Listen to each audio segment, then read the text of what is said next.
As far as federal taxes, that's why I want a little bit of a cushion in there. If you guys saw our video from last year, you know we owed them a lot of money.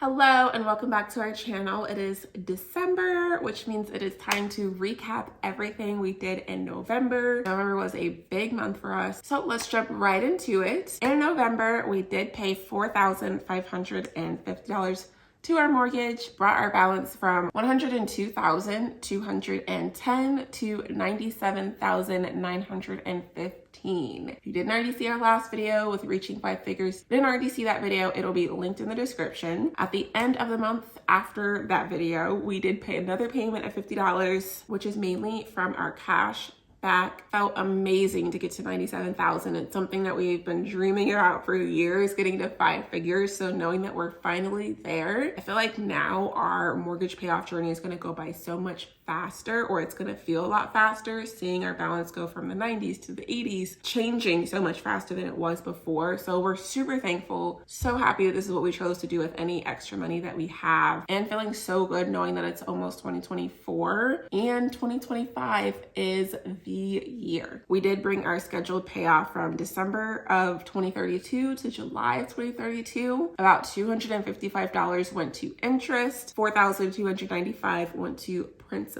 We did have some unexpected expenses in November, which this is exactly why I would love to someday have a medical expenses fund. We're not there yet, but we definitely hope to get there soon. Maybe once this house is paid off and we have so much more money at our disposal, we can really save money like we want to. I feel like these are pretty common. I'm not sure if it's just me thinking that, because I know as a kid that I would have ear infections, but my son actually had 2 ear infections in November. Like, just, it's sad because it caused him so much pain.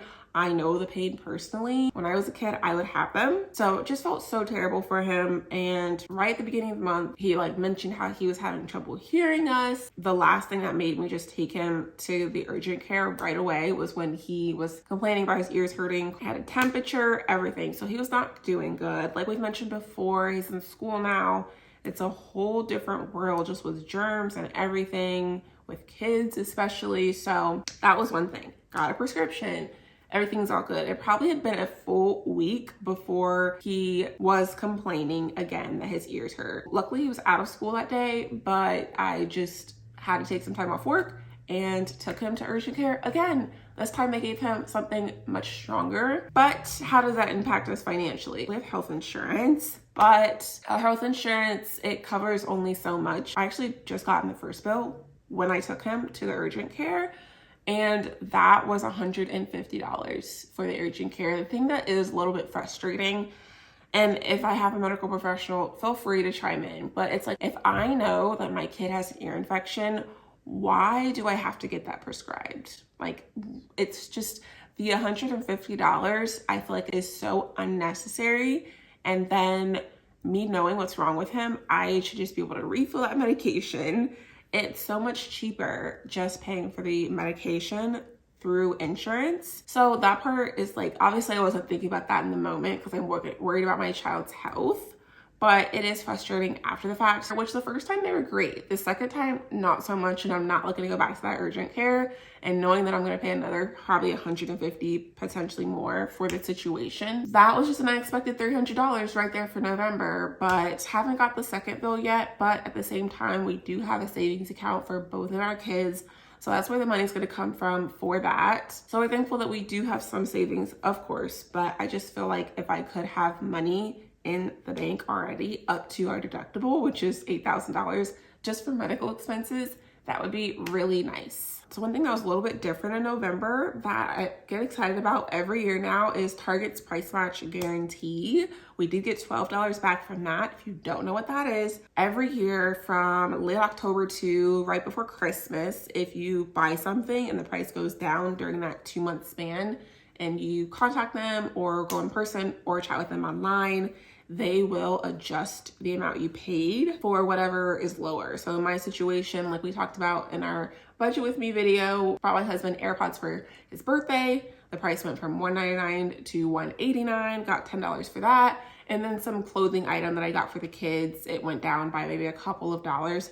Every dollar counts in my book, you guys know that. So I was super excited to get that money back. We did save our normal $700 in November, which was $625 we set aside for taxes, property taxes. With it almost being the end of the year, I'm anticipating if anything would happen as far as federal taxes. That's why I want a little bit of a cushion in there. If you guys saw our video from last year, you know we owed them a lot of money. I don't want that to happen again. So I am trying to add a little bit of cushion as much as I can with beefing up our tax savings ahead of 2024. Also $75 for Christmas. Another thing for November, Christmas was fully funded by the end of the month. That was super important to me to have all money set aside before December. That way, once Christmas comes, we can just ball out, get whatever we want, whatever we need for the kids, for anyone else that we want a Christmas shop for. One thing I do want to make sure I'm doing is not buying them too many toys, because those toys that we got them for our 5 figures celebration, like the Bop It, our oldest is already barely playing with it. So it just reminds you how kids get tired of stuff so fast, and it makes me not want to spend a whole bunch of money on toys and also get rid of a lot of the toys that they have. So that is it for today's video. I am super excited for December. I talk about it all the time. 3 paycheck month coming up. I'm super excited for that, and a few other things that we will be talking about later on this month. If you enjoyed this video,